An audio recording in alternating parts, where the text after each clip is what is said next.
class. Today I'm going to discuss the cell cycle, just a brief presentation about what the cell cycle is all about. So the cell's life cycle goes from the newly divided cell, a young cell, to a dividing cell. And in the cell's life cycle here, there are two major stages. There's interphase, which is a period of growth, duplication of organelles and DNA, and then mitosis or meiosis. We're going to be talking about mitosis for now, which occurs in all the body cells, the somatic cells of our body. Those are our skin cells and our hair cells, hair follicle cells, organ cells. So mitosis's main role is to make duplicate copies of itself. The cell makes duplicate copies of itself. This is a cell going through stages of mitosis. And here you can see at the bottom, about 7 o'clock, a cell that's nice and big. The green strands throughout the cell are the cytoskeleton filaments. The blue and purple area is the nucleus. Just about 9 o'clock, you can see the purple has disintegrated. The nucleus is basically being consumed at that point by lysosomes, and the blue is becoming more obvious. The blue is condensing chromosomes. You can also see two bright green areas. Those are the centrosomes. The centrosome duplicated itself, and now there are two, and they're moving to opposite sides of the cell to form a more organized cytoskeleton body called the spindle. You can start to see that in the picture about 10 o'clock here, towards the top left. The chromosomes are really obvious here. They're little blue squiggles, and the spindle is there as the bright green filaments. Up top, the top picture, the spindle is most obvious, and you can see that the spindle has a diamond shape. The chromosomes have been lined up in the middle of the spindle, and then in the next picture, they're being pulled apart. The chromosomes are separating. Then about 3 o'clock here, you can see that the chromosomes are clustering together, and the cell is starting to split in two. And down below that, you can see it really splitting in two, kind of pulling apart. That process is called cytokinesis, the splitting up of the cytoplasm.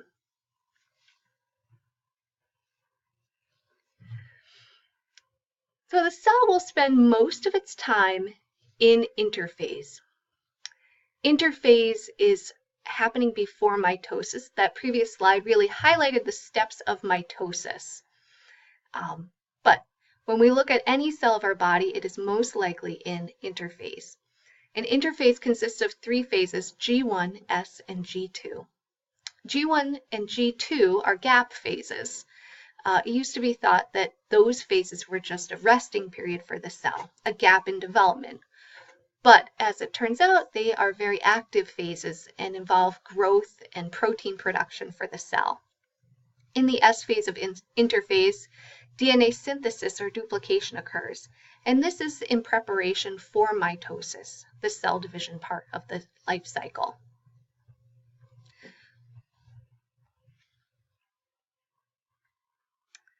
So mitosis includes karyokinesis and cytokinesis. Karyo refers to the kernel of the cell, the nucleus. Remember, prokaryotes developed before the nucleus. They evolved before a nucleus did. And kinesis means splitting, so the splitting of the nucleus. And in mitosis, daughter chromosomes get distributed to two daughter nuclei. Really, we're focusing on the activity of the nucleus in mitosis. Cytokinesis, on the other hand, involves what's happening outside of the nucleus with the cytoplasm and the organelles. Here, the cytoplasm and organelles split apart, resulting in two genetically identical daughter cells.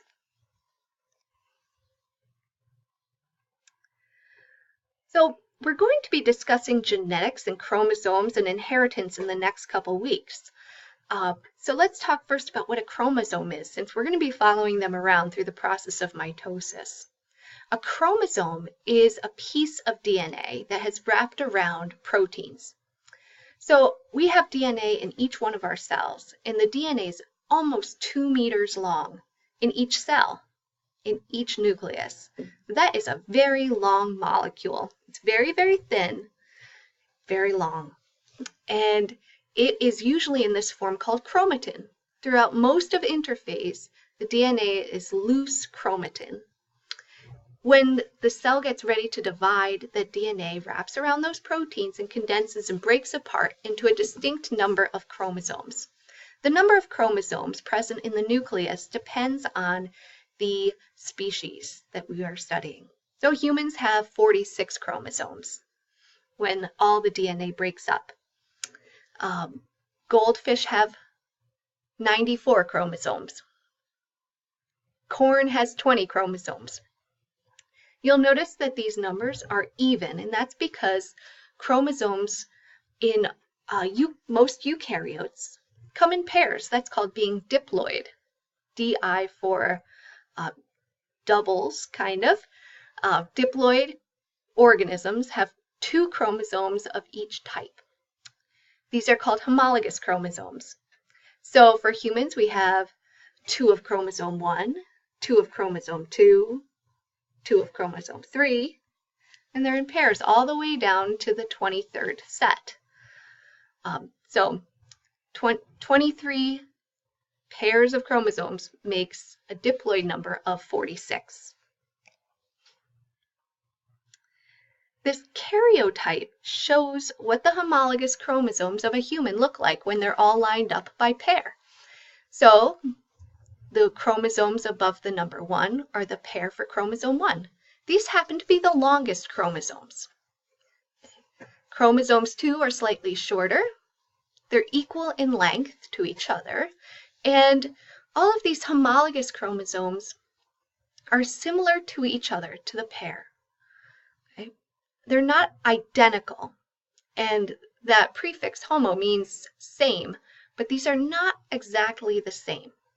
So in chromosome pair 1, you might have, a gene locus. That's a location for a gene on there. And on one chromosome, you may have a gene for blue eyes. On the other chromosome at that same part, the same gene locus, you can have a gene for brown eyes. So it's the same overall characteristic or trait, but just different expressions or types of trait. And we can think of that too when we think back to our development.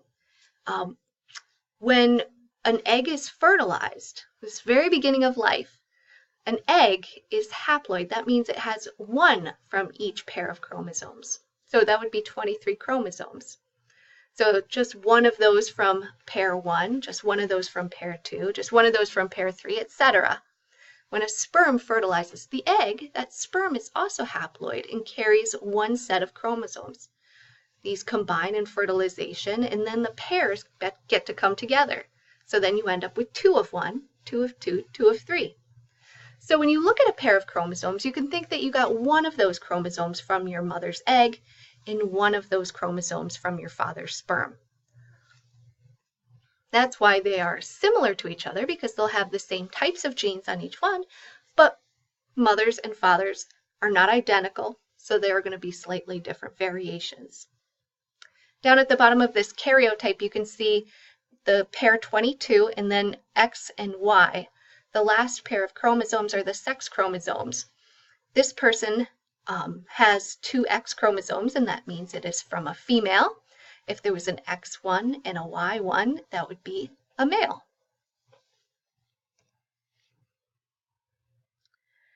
In the S phase of interphase, the chromosomes duplicate, and this is what duplicated chromosomes look like.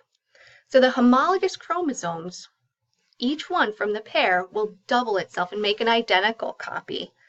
And this identical copy, they're called sister chromatids. They're held together by a centromere that's right in the middle. It looks like a little X. So where you saw the 2 homologous chromosomes for chromosome 1, after duplication, you could imagine it would have 2 of these X's. That would mean we'd have 4 sister chromatids there. That's called a tetrad.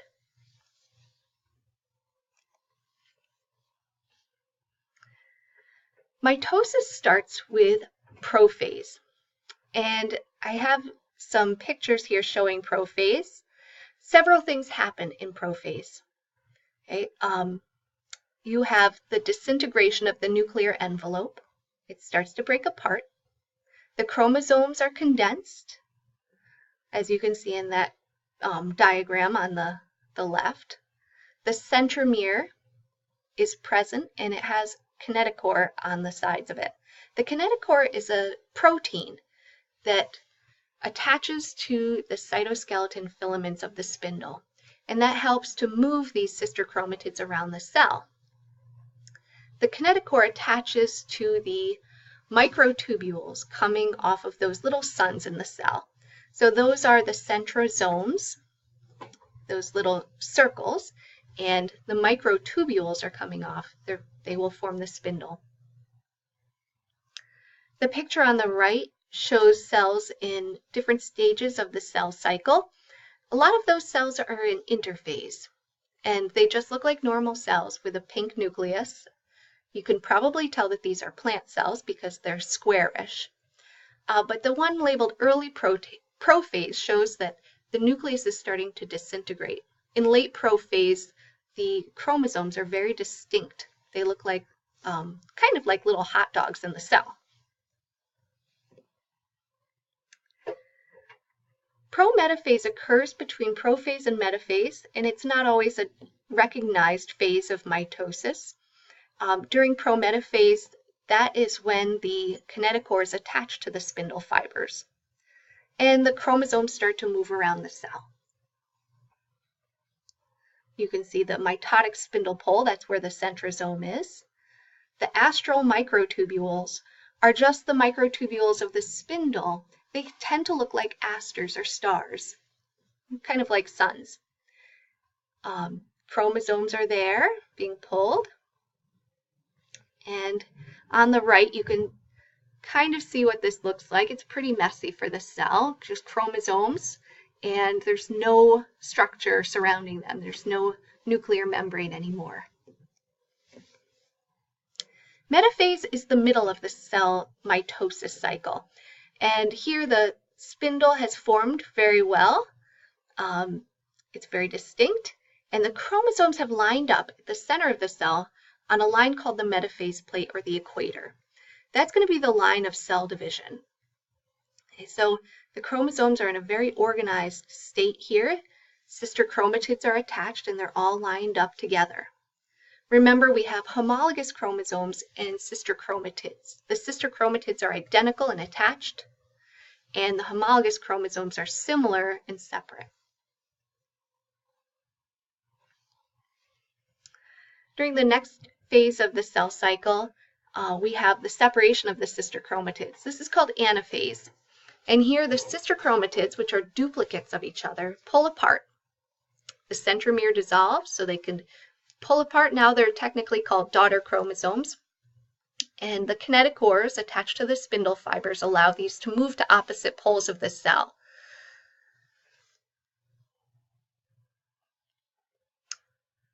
So here we have also the start of the cell dividing. And it's not shown in this picture, but the cleavage fur can start to develop in the middle. It's kind of, the cell will kind of form this little indentation on each side of the metaphase plate. Telophase is the last step of mitosis, and here the nuclear membrane starts to reappear. The chromosomes start to decondense and become chromatin again. The nucleus starts to form, and the spindle starts to disappear. On the right, you can see what that looks like in a plant cell. It almost looks like one big cell with two kind of messy nuclei.